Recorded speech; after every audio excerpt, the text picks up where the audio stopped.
Mapapagod, pero hindi susuko. Alam mo ba na may dalawang uri ng pagod na pwede mong madama? Una, yung pagod na inutulog mo lang.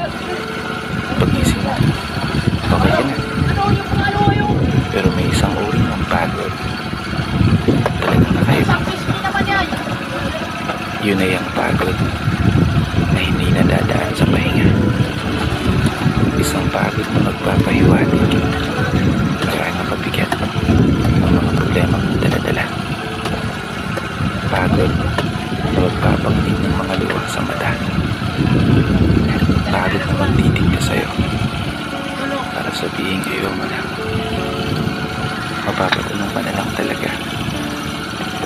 Saan nga bang direksyon ng aking mga paa?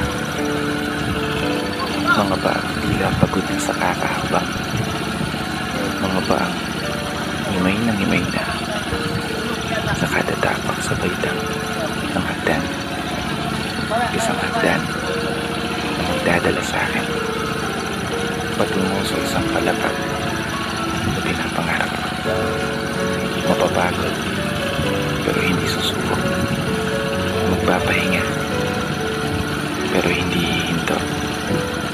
Para sa pamilya at para sa pangarap, palaging pipiliin na magpatuloy.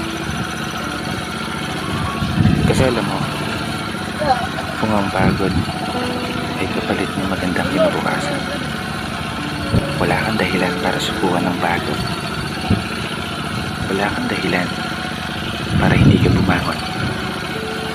Wala kang dahilan para tuluyang magpalamon sa pagod na magbibigay sa'yo ng mga hamon ng pagsubok na susukat sa iyong katatagan at kagustuhang makaahon, kagustuhang umasenso at kagustuhang magtagumpay at tuluyang makamdan yung magandang buhay na gusto kong makasakamay.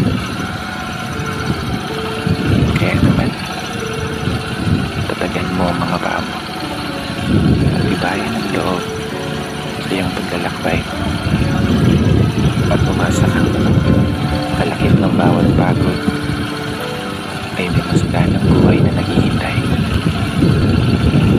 Sige, umusad ka. Dito na nagtatapos. Kaya isang pagpupugay para sa lahat ng mga tao na patuloy sumasabay sa hamon ng buhay. Ako nga po pala si Brother Man at ito ang aking munting tula. Sana nagustuhan mo.